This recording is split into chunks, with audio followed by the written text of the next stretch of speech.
अऊज़ु बिल्लाहि मिनश्शैतानिर्रजीम बिस्मिल्लाहिर्रहमानिर्रहीम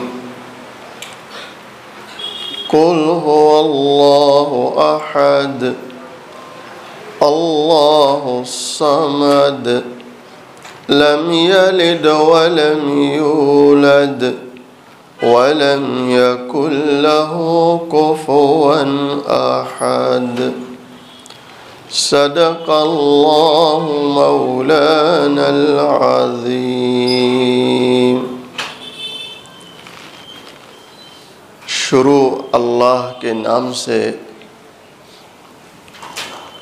जो बेहद मेहरबान निहायत रहम करने वाला है।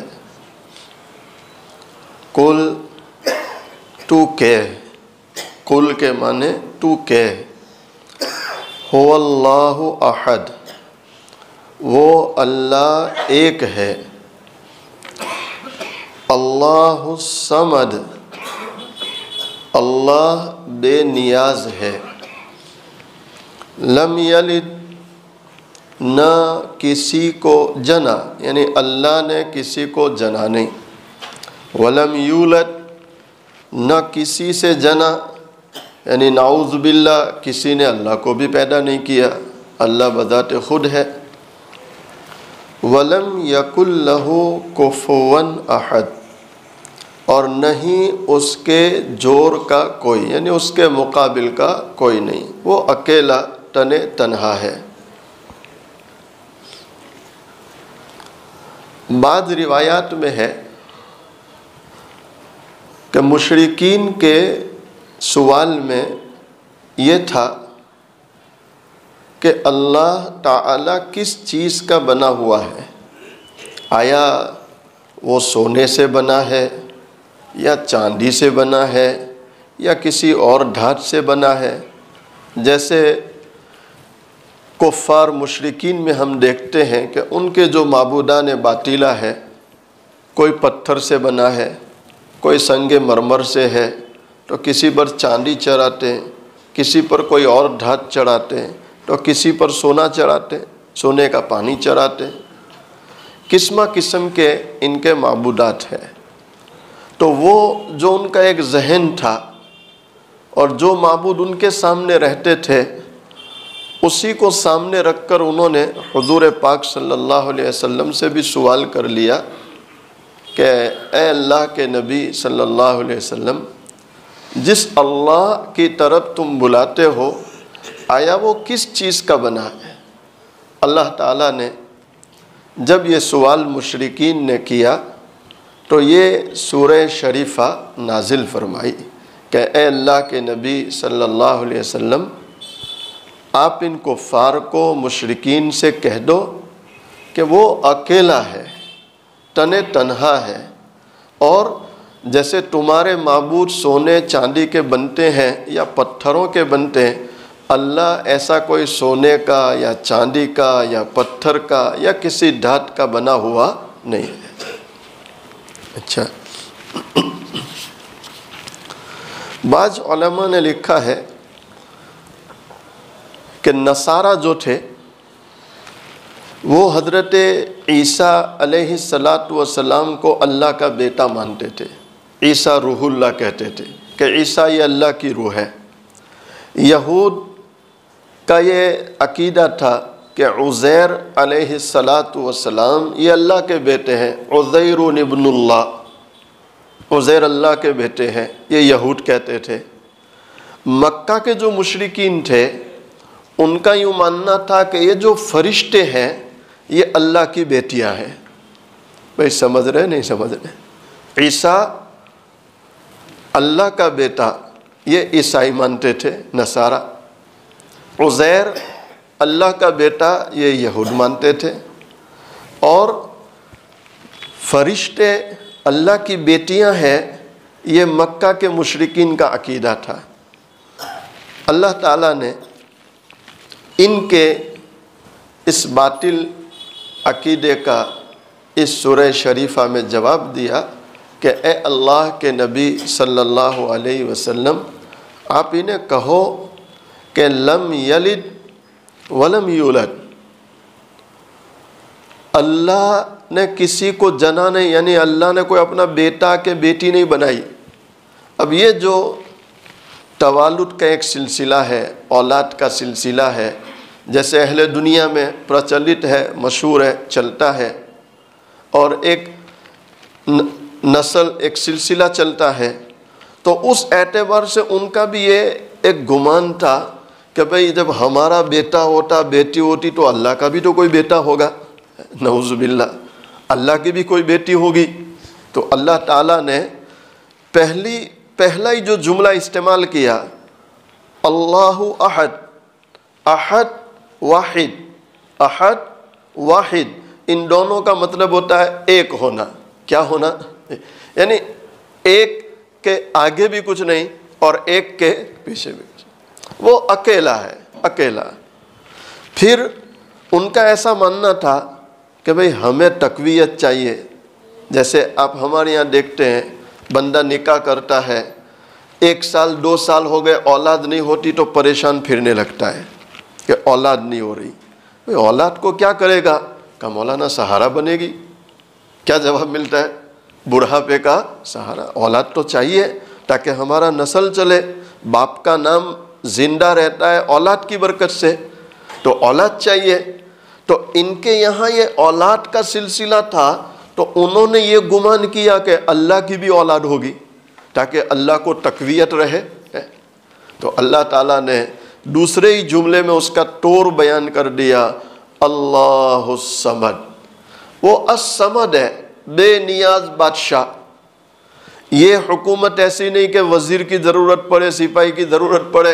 अल्लाह तो फरमाते हैं कि अज आदम ता ईसा, अव्वल से आखिर तक सारे के सारे एक साथ कुफ्र पर चले जाए, शिर्क पर चले जाए और सारे के सारे गुमराह हो जाए। अल्लाह फरमाते हैं मेरी कुदरत में, मेरी हुकूमत में ज़र्रा बराबर फ़र्क पड़ने वाला। अल्लाहु अकबर, कैसा असमद है, कैसा असमद है। फिर आप अलैहिस्सलाम फरमाते हैं कि अव्वल से आखिर तक, अज आदम ता ईसा, या आदम से लेके मेरी उम्मत के आखिरी फर्द तक सारे के सारे जिब्राईल जैसे नेक बन जाए, सारे फरिश्ता सिफत बन जाए, इंतहाई परहेजगार बन जाए, तो अल्लाह फरमाते हैं मेरी कुदरत में ज़र्रा बराबर ज़्यादती और इजाफा होने वाला। कोई आदमी ये सोचे कि मैं तहज्जुद भी पढ़ता हूँ, नवाफिल भी पढ़ता हूँ, चाश भी पढ़ता हूँ, इशराक भी पढ़ता हूँ, रोज़ा एक नहीं छोड़ता, क्यों? तो कि अल्लाह की कुदरत मजबूत हो जाए। तो भाई अल्लाह को क्या है, उसकी हुकूमत तो और उसकी कुदरत तो है ही मजबूत। हाँ, हमें मजबूत होना है तो इबादत की ज़रूरत है। हमारी इबादत हमें मजबूत करेगी रूहानी एतबार से, और हमारे गुनाह हमें कमज़ोर करेंगे रूहानी एतबार से। लेकिन हमारे गुनाहों का अल्लाह की कुदरत पर कोई असर नहीं, और हमारी नेकियों का भी अल्लाह की कुदरत पर कोई असर पड़ता नहीं। इसीलिए मशाइख ने लिखा कि इंतहाई गुनहगार शख्स गुनाह हो गया और उसने यूँ हाथ उठा लिए नदामत के साथ कि ए अल्लाह माफ़ कर दे, तो अल्लाह फ़ौरन माफ़ कर देता, इसलिए कि बंदे के गुनाहों का अल्लाह की कुदरत पर कोई असर ही नहीं पड़ता। जैसे किसी ने मुझे कुछ गर्म लहजे में कह दिया कि क्या मौल साहब तुम भी, तो हो सकता है ईद तक मेरे सीने पर असर रहे। मैं कमज़ोर हूँ, मैं जब भी देखूँगा मुझे याद आएगा कि इसने मुझे डांटा था। अब ये माफ़ी भी मांगेगा तो मैं माफ़ तो करूँगा, लेकिन अंदर तो दाग रहेगा कि हारू मने खंखेरो, नहीं समझे, मने तो असर रहता है क्योंकि हम कमज़ोर हैं। तो ये जो असर हम पर पड़ता है अल्लाह पर नहीं पड़ता। अल्लाह इन असरात से पाक है, वो मुनज़्ज़ह है, वो बरी है, उस पर ऐसा कोई असर नहीं पड़ता। इसलिए आप अलैहिस्सलाम फरमाते एक नहीं, सारी मखलूक़ात गुनाहों में लग जाए उसकी कुदरत पर कोई फ़र्क नहीं पड़ता। और एक नहीं, सारे इबादत गुजार बन जाए, उसकी कुदरत में कोई इजाफा नहीं होता। वो अकेला तने तन्हा, और वो कैसा है? अस-समद। कैसा है? अस-समद, बेनियाज। यानी वो अपना कोई काम करना चाहे तो वो दुनिया वालों का मोहताज नहीं, वो अकेला जब चाहे जो चाहे कर लेता। और दुनिया वाले अपना कोई छोटा भी काम करना चाहे तो किसके मोहताज है? उसकी मदद के बगैर हो सकता नहीं। कुफ्फार का ये जो अकीदा था कि ईसा अल्लाह का बेटा,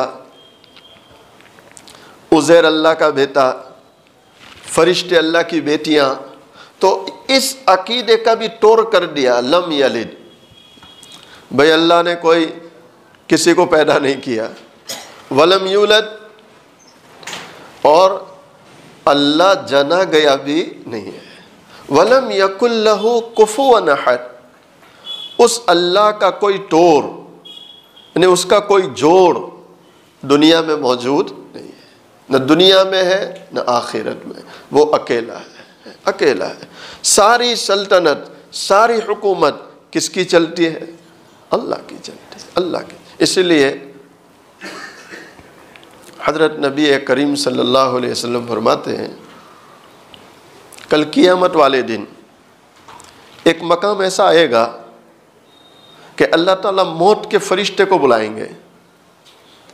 जब सारे इंसान मर चुके हैं, सारे दुनिया में जितने हैं सब मर चुके हैं, तो अल्लाह मौत के फरिश्ते को बुलाएंगे कि ए मलकुल मौत, अब कौन बाकी?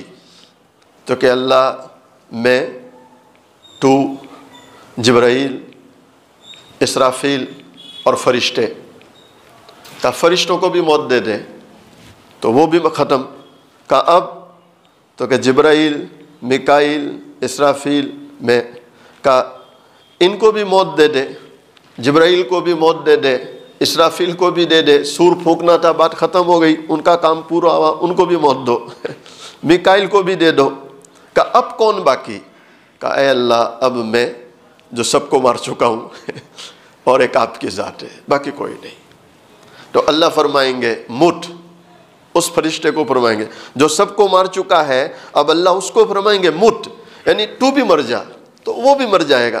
अब तख्त पर, तख्त शाही पर, अर्श की कुर्सी पर तन्हा अल्लाह बैठा है, अकेला, और सारे दुनिया के बादशाह, वजीर, चपरासी, जो जहाँ कहीं जो कुछ था सब मरे पड़े हैं, किसी की कोई हुकूमत नहीं। अब अल्लाह अर्श पर बैठा है और अब अल्लाह फरमाएंगे कि लिमनिल मुल्कुल यौम, लिमनिल मुल्कुल यौम। ए लोगों बतलाओ आज हुकूमत किसकी, आज शहनशाही किसकी, आज बादशाही किसकी? तो जवाब देने वाला तो कोई है नहीं, सब मर चुके हैं। तो अल्लाह खुद जवाब देगा, लिल्लाहिल वाहिदिल कहार, लिल्लाहिल वाहिदिल कहार, कि आज हुकूमत किसके लिए है? उस अल्लाह के लिए है जो अकेला है। अल वाहिद, मैंने कहा ना, अहद और वाहिद, वाहिद अकेला। आज हुकूमत उस अल्लाह के लिए है जो अकेला है, वाहिद, और अल कहार जो ज़बरदस्त है, ज़बरदस्त है कि उसका कोई जोर नहीं, उसका कोई कुफू नहीं, उसका कोई तोड़ नहीं। वो शुरू से अकेला, अकेला, और आखिर तक कैसा रहेगा? बोलो, अकेला। इसलिए उलमा ने लिखा कि कुल हु अल्लाहु अहद, ये अल्लाह का नसबनामा है। क्या है? अल्लाह का नसबनामा। अच्छा, अब इसके कुछ फ़ज़ाइल सुनाऊँ। इमाम अहमद रहमतुल्लाह ने हज़रत अनस रज़ी अल्लाह ताला अन्हु से रिवायत किया है, एक शख्स रसूलुल्लाह सल्लल्लाहु अलैहि वसल्लम की खिदमत में हाजिर हुए, अर्ज़ किया कि मुझे इस सूरत यानी सूरह इखलास से बहुत मोहब्बत है। उन्होंने आकर कहा, या रसूलुल्लाह सल्लल्लाहु अलैहि वसल्लम, मुझे ये कुल हु अल्लाह बहुत पसंद है। हमारे यहाँ भी आप देखें, अक्सर लोगों को कुल हु अल्लाह से मोहब्बत होती है। 2 रकात, 3 रकात, 4 रकात पढ़ेंगे तो एक रकात में तो कुल हु अल्लाह की बारी आई जाती है। वो आसान भी है, याद भी रहती है, उनसे मोहब्बत भी है कि अल्लाह का नसब है।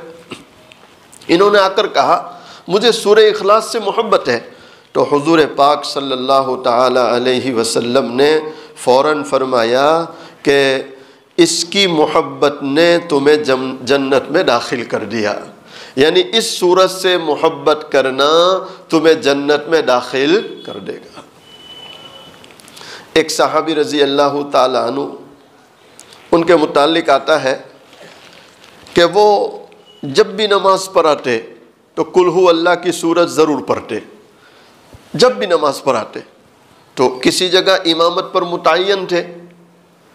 जब इन हजरात का मदीना मुनव्वरा आना हुआ आप अलैहिस्सलाम की खिदमत में, तो बाज़ अहबाब ने हुजूर पाक सल्लल्लाहु अलैहि वसल्लम से शिकायत की कि या रसूल अल्लाह सल्लल्लाहु अलैहि वसल्लम, फ़ुला सहाबी आपने उनको हमारे यहाँ इमामत के लिए भेजा है, लेकिन हम उनको देखते हैं कि शायद ही कोई ऐसी नमाज हो कि कुल हु अल्लाह ना पढ़ते हो। हमारे यहाँ तो नहीं पढ़ सकते ना। इन्होंने आकर कहा कि शायद कोई नमाज हो कुल हु अल्लाह ना पढ़ सकते हो। अच्छा, हुजूर पाक सल्लल्लाहु ताला अलैहि वसल्लम ने जैसे ही ये सुना तो आप अलैहिस्सलाम ने फरमाया कि ये सूरत उन्हें जन्नत में दाखिल कर देगी। ये सूरत इन्हें जन्नत में, यानी सूरह इखलास से मोहब्बत करना ये बंदे को किस में दाखिल कर देगा, बोलो, जन्नत। इमाम तिरमिज़ी ने हज़रत अबू हुरैरा रज़ियल्लाहु ताला अन्हु से रिवायत किया है कि एक मरतबा रसूलुल्लाह सल्लल्लाहु अलैहि वसल्लम ने लोगों से फरमाया कि सब जमा हो जाओ। तो सारे लोग जमा हो गए। आप अलैहिस्सलातु वस्सलाम ने फरमाया कि मैं तुम्हें 1/3 कुरान सुनाऊंगा, यानी कुरान करीम के 3 हिस्से किए जाए तो 1 हिस्सा, 1/3 कुरान मैं तुम्हें सुनाऊंगा। जो जमा हो सकते थे सब जमा हो गए। आप अलैहिस्सलातु वस्सलाम तशरीफ़ लाए और कुल हु अल्लाहु अहद की किरात फरमाई और इरशाद फरमाया कि ये सूरत 1/3 कुरान के बराबर है। रवाहु मुस्लिम, यानी सूरह इखलास का 1 मरतबा पढ़ना गोया 1/3 कुरान पढ़ने का अजर है। इसलिए उलमा ने लिखा अगर कोई सूरह इखलास कुल हु अल्लाहु अहद 3 मरतबा पढ़ ले, कितनी मरतबा, तो उसको 1 कुरान पढ़ने का अजर मिलेगा। कितना अजर मिलेगा? 1। अच्छा, एक और रिवायत है, आप अलैहिस्सलातु वस्सलाम ने फरमाया अगर कोई 10 मरतबा कुल हु अल्लाह की सूरत पढ़े, 10 मरतबा, तो आप अलैहिस्सलाम ने फरमाया उस पढ़ने वाले के लिए अल्लाह जन्नत में महल बनाता है। कहाँ महल बनाता है? जन्नत। अच्छा, तो सामने तो सहाबा थे। उमर इब्न खत्ताब रज़ी अल्लाह ताला अन्हु ने फ़ौरन अर्ज़ की, या रसूल अल्लाह सल्लल्लाहु अलैहि वसल्लम, अगर कोई बंदा बार बार पढ़ता ही चला जाए, अब हमने सुना तो हमारा जहन क्या जाता कि इंशाअल्लाह वक्त निकाल के 10 बार पढ़ लूँगा ताकि एक महल बन जाए, हमको ज़्यादा की तो ज़रूरत नहीं। तो हमारा जहन ये जाता है कि बाद में वक्त मिलेगा तो 10 बार पढ़ लेंगे, लेकिन ये तो सहाबा थे। हज़रत उमर रज़ियल्लाहु ताला अन्हु ने अर्ज़ किया, या रसूल अल्लाह, अगर कोई बार बार पढ़ता रहे 10 फिर 10 फिर 10 फिर 10 पढ़ता ही चला जा रहा, तो क्या उसको बंगलों पे बंगले मिलेंगे? नहीं समझे? एक ये भी हो सकता था ना कि 10 पर 1 बंगला, फिर 10 पढ़ोगे तो उसी बंगले में जीनत बढ़ा देंगे, फिर 10 पढ़ोगे तो डेकोरेशन बढ़ा देंगे, फिर 10 पढ़ोगे तो वुसअत कर देंगे। ये भी हो सकता है ना, फिर 10 पढ़ोगे तो माला चढ़ा देंगे। सूरत वाले सब माले में रहते हैं तो कि माला चढ़ाएंगे। लेकिन इनका जो सवाल कितना मौजू और मुअतदिल सवाल है कि कोई बार बार पढ़ता जाए तो क्या बंगलों पे बंगले मिलते जाएंगे? दोनों जहां के सरदार हुजूर पाक सल्लल्लाहु ताला अलैहि वसल्लम ने फ़ौरन फरमाया, ए उमर, तेरे पढ़ने में कमी हो सकती है, अल्लाह के ख़ज़ानों में कोई कमी नहीं हो सकती। अल्लाह के ख़ज़ानों में कोई कमी। अच्छा, अब ये जो 10 है, 10 के साथ 2 और मिला लो कुल हु अल्लाह, तो कितनी हो गई? 12। अच्छा, अगर कोई 12 बार पढ़ लेगा तो जन्नत में बंगला तो मिलेगा पढ़ने वाले को, और 12 बार कुल हु अल्लाह हुई तो कुरान कितने हो गए? 4 टाली 12। तो उसके जो रिश्तेदार हैं उन्हें कितने कुरान का अजर मिल जाएगा? 4। तो भाई आसान है कि नहीं? दुआ करे अल्लाह ताला हमें इन बातों पर अमल की तौफीक अता फरमाए। अच्छा,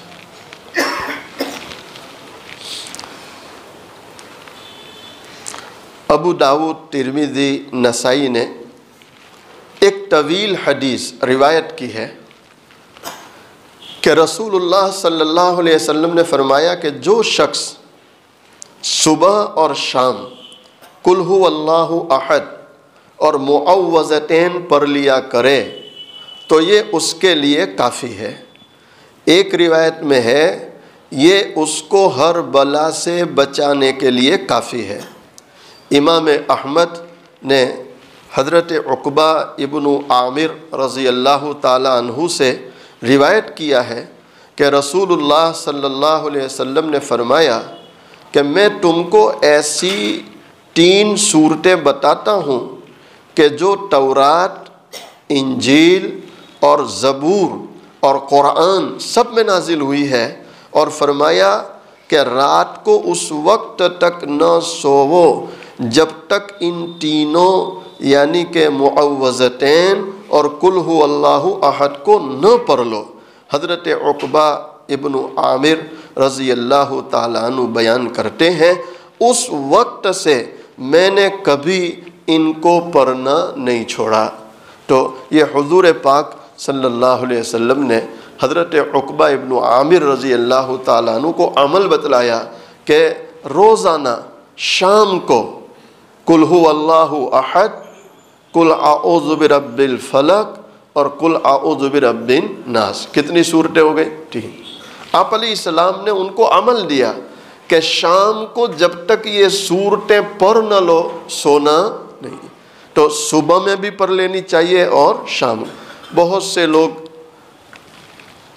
आते हैं बेचारे, अपनी शिकायतें करते हैं, और जहन भी कभी जाता है कि किसी ने कुछ किया है, पता नहीं किसी ने रोज़ी बंद की है, औलाद नहीं होती तो वो बेचारा सोचता शायद किसी ने औलाद बंद कर दी। और आजकल जो लोग बैठे हैं वो बतलाते भी ऐसा ही है। कोई बेचारा शादी नहीं होती तो उसको बोल देते तुझे नज़र लग गई है। तो ये किस्म किस्म के हमारे यहाँ हालात है, किस्म किस्म के। आजकल हालात इतने नाजुक हो गए कि दुकान के सामने से अगर एक नींबू भी मिल जाए तो बंदा परेशान हो जाता है कि किसी ने कुछ किया है ना, मेरी दुकान के सामने नींबू डाल के नहीं गया है। नहीं, सही कह रहा हूँ गलत कह रहा हूँ? हालांकि मैं आप रात दिन ये बोलते हैं कि नफ़ा और नुकसान देने वाली ज़ात, तो फिर ये नींबू पे जहन कैसे जाता है? अगर नींबू से ये सब होता हो,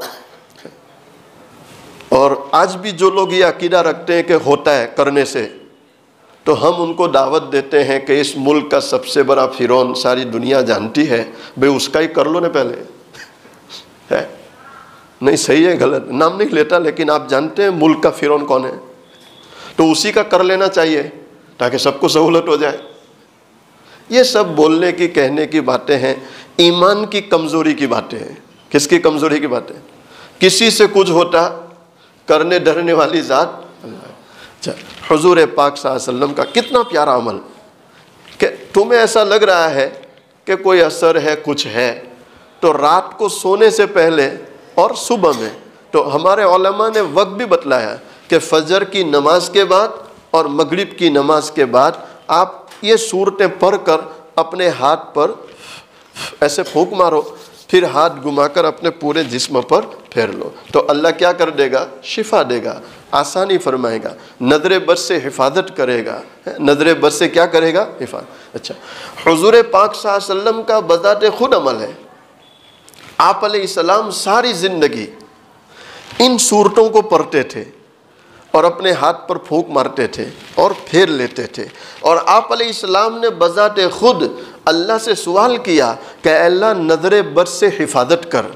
तो जब नबी नज़र बद से हिफाजत मांग रहा है तो हमें मांगना चाहिए कि नहीं मांगना चाहिए? तो एक तो अल्लाह से सवाल और साथ में अमल, अगर ये दो मिल गया तो अल्लाह की ज़ात से उम्मीद है इंशाअल्लाह हमें कोई चीज़ नुकसान पहुँचाएगी नहीं। आखिरी वक्त है, मर्जुल वफ़ात में थे आप अलैहिस्सलाम, इंतहाई ज़ौफ़ है, कमज़ोरी है। तो अम्मा आयशा रज़ी अल्लाह ताला अन्हा ने इन सूरतों की तिलावत की, कुल हु अल्लाहु अहद, कुल आऊज़ु बिरब्बिल फलक, कुल आऊज़ु बिरब्बिन नास। जब पढ़ चुकी तो ये भी हो सकता था कि अपने हाथों पर फूंक मारती, दम करती और फिर आप अलैहिस्सलाम के जिस्म मुबारक पर फेर देती, लेकिन माँ आयशा रज़ी अल्लाह ताला अन्हा ने ये सूरतें पढ़कर हुज़ूर पाक सल्लल्लाहु अलैहि वसल्लम के मुबारक हाथों को लिया और उस पर फूंक मार दी। फिर आप अलैहिस्सलाम ने धीरे धीरे अपने एतबार से फेर लिया। किसी ने माँ आयशा से पूछा कि आयशा, आप अलैहिस्सलाम को ये ज़हमत क्यों दी? जब पर तुमने लिया तो तुम ही हाथ फेर देती फूंक मार के। तो कितना प्यारा जवाब है कि जो बात महबूब दो आलम सल्लल्लाहु अलैहि वसल्लम के हाथों में है वो बात आयशा के हाथों में कहाँ से आ सकती है? जो बात महबूब दो आलम सल्लल्लाहु अलैहि वसल्लम के हाथों में है वो बात आयशा के हाथों में कहाँ से आ सकती? खैर, ये कुल हु अल्लाहु अहद की मुख्तसर तफसीर आप हजरात की खिदमत में पेश की है। अल्लाह से दुआ करें अल्लाह हमें फ़हम क़ुरान और इफ़हाम क़ुरान नसीब फरमावे और कुरान से वालेहाना लगाव मोहब्बत नसीब फरमाए। ख़त्म ख्वाज़गान के अमल के लिए सफ़ों की तरतीब में बैठ जाए।